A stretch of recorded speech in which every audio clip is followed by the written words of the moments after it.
Hello, and welcome back to the IFIN Science Innovation Showcase. It is my pleasure to introduce this afternoon's session on data sampling and artificial intelligence. As a reminder, we will be taking questions. Please type in the questions in the question box that you see on your control panel. We will look through them and we will ask on your behalf at the end of every presentation. The speakers will come online with the cameras and answer the questions for you. Our next presentation is by Doug Bolster. Doug is a researcher with Brightseed, and he will speak to us on enabling health by illuminating plant bioactivity. Doug, take it away.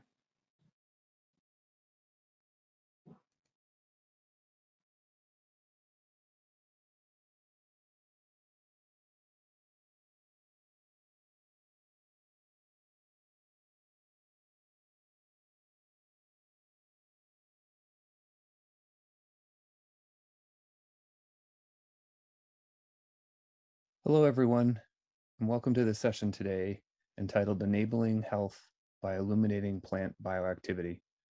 My name is Doug Bolster, and I lead the translational and clinical research efforts at Brightseed. I'm going to go ahead and hide my video so you can see the full screen of each slide.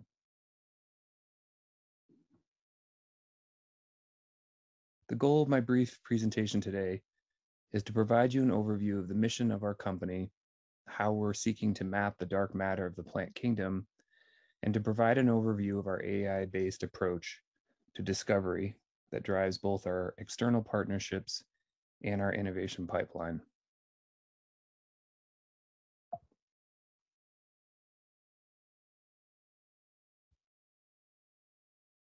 For disclosures and conflicts of interest, I am currently an employee at Brightseed. Brightseed is a company was started 3 years ago and has a mission to enable health by illuminating the hidden connections between people and plants. Brightseed was founded to address the world's most pressing health challenges. Our founders share the conviction that the answers for health lie in the natural world. We just needed to know how to look. It's generally accepted that about 99% of all the small molecules in plants are a mystery, and scientists will typically refer to this as the dark matter of the plant kingdom. Plants create small molecular compounds to communicate with their environment. Specifically, bioactives are the special type of plant compounds that science knows are inextricably linked to human health. Bioactives, for example, show up as antioxidants in blueberries. However, there was no systematic, scalable way to uncover them until now. If I were to simply describe what Brightseed does, in essence, Brightseed generates data on the bioactive compounds in plants and their biological interactions to drive health.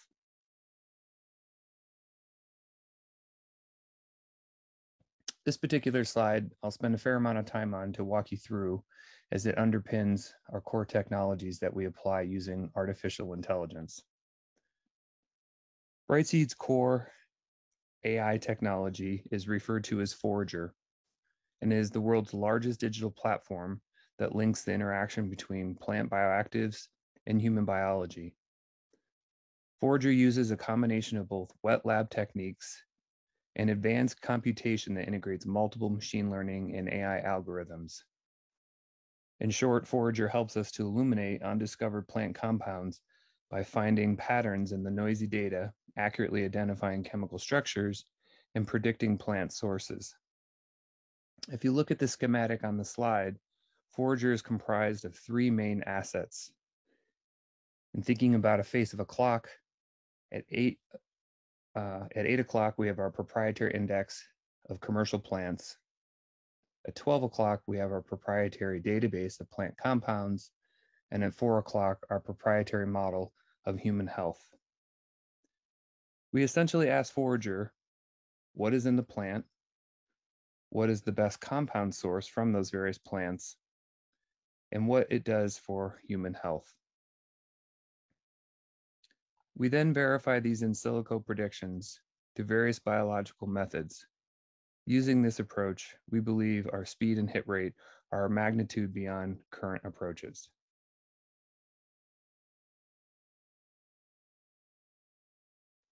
This slide speaks to the growing database of plant compounds being mapped over just the past several years. It's generally accepted that about 100,000 compounds are known to science across academia and industry. To date, 700,000 compounds have been mapped, and by the end of this year, more than 1.5 million compounds will be mapped in our database. And we believe this represents the largest natural compound database in the world.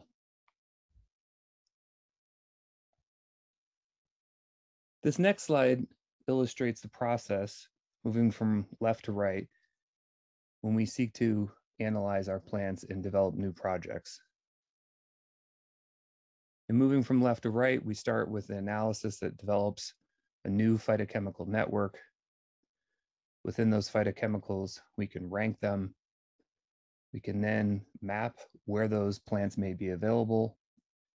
And ultimately, if we're looking at specific compounds, we can identify them that have predicted bioactivity.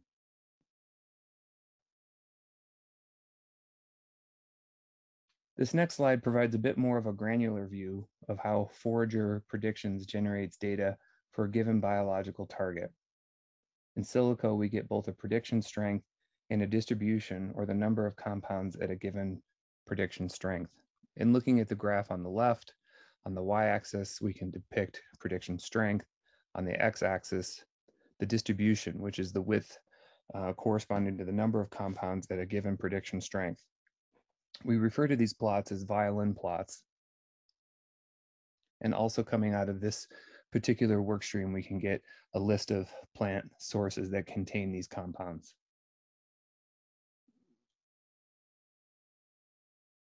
Lastly, as we take a more macro view of the Forager-generated data to date, we start to see the vast network of plants across thousands of bioactives and their link with targeted health benefits. In this actual data, with the green dots, you'll see the plant sources. In the yellow dots, you'll see the thousands of bioactive compounds. And in purple, the health benefits. And to date, you see on the right side, we have various commonly known health benefits that we're targeting.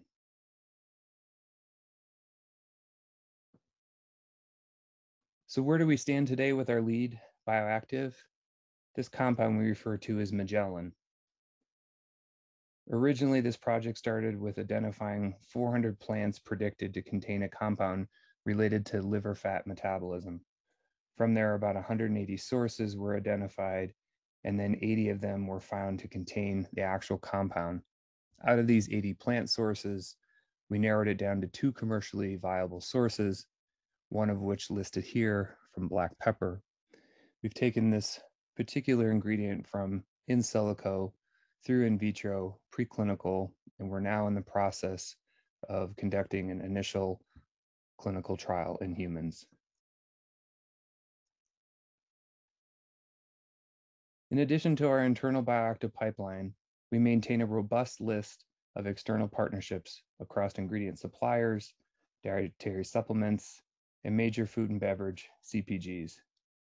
This slide represents our working model and our approach, from the most basic discovery platform in silico, moving through validation across in vitro, in vivo, and human clinical trials, all the way through commercialization and protecting the intellectual property around these unique discoveries.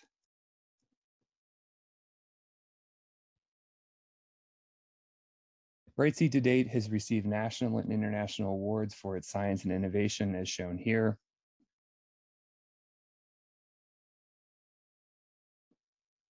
So in closing, we like to say that Brightseed delivers high-value, natural, and efficacious ingredients through our AI-powered platform. We are committed to advancing health by building an ecosystem that develops bioactives, from agricultural crops to specialized ingredients to food and beverage products to pharmaceuticals, and ultimately to consumers. Thank you for your time, and I look forward to answering questions.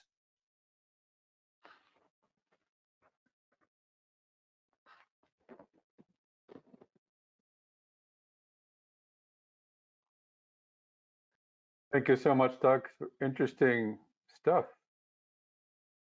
Uh, Having a plant background myself and working in breeding and biotechnology, I couldn't help but think about how much variation do you see in the concentration or the amounts of those compounds among varieties? And if so, do you team up or do you have an effort to try and modify those levels through breeding or through other mechanisms?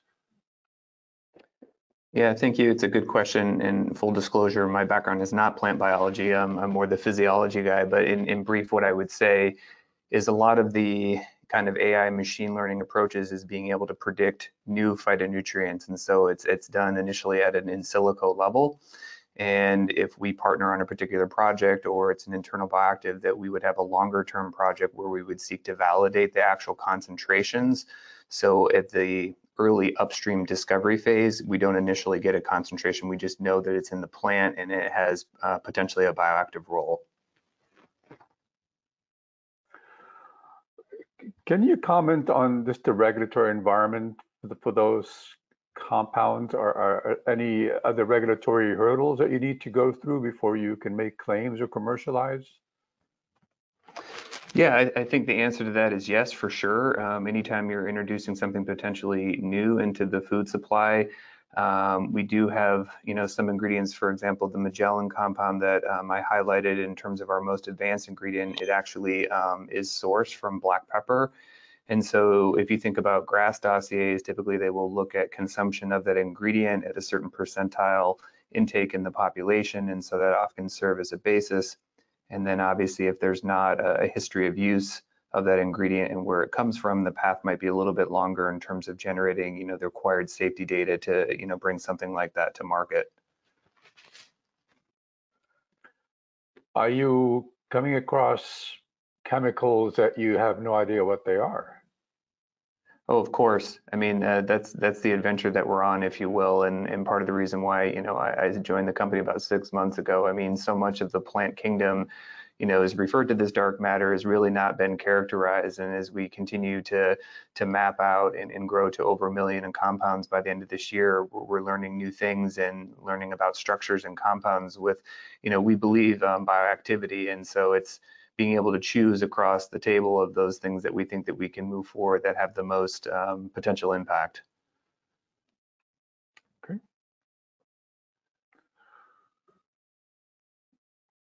The question about the AI or ML technology, is that being regulated, the technology itself? It's a good question. Our chief technology officer, his background is in machine learning and computational biology. He would probably be better at answering this than myself. I don't know that it is per se. I mean, obviously, its use is quite pervasive across a lot of different industries. If you think about healthcare and health records and different things and mining that data, I know that there are some privacy issues that go with that. But as far as we're using it, it's really to in silico predict, new phytochemicals and new bioactivity. And so I don't believe that the technology is being regulated, at least in the food and beverage domain today. So just falling back on a bit of my experience in this space, I mean, when we try to characterize components, we typically focus on, the paradigm of DNA on at a protein type thing, where we can do sequences and do searches to compare sequences. But it sounds like you're taking a whole different approach here altogether.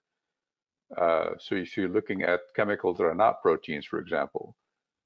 But are you using any of the classical molecular tools as companion tools that you can speak of in this endeavor? Yeah, in brief, what I could say is the artificial intelligence is coupled also with wet lab techniques. We have a metabolomics core that helps to do a lot of the deep scanning and to help characterize the structures that we're seeing. So it's both computational based as well as combining state-of-the-art kind of wet lab metabolomics screening. Yeah. Okay. Well, if there are no more questions, thank you, Doug.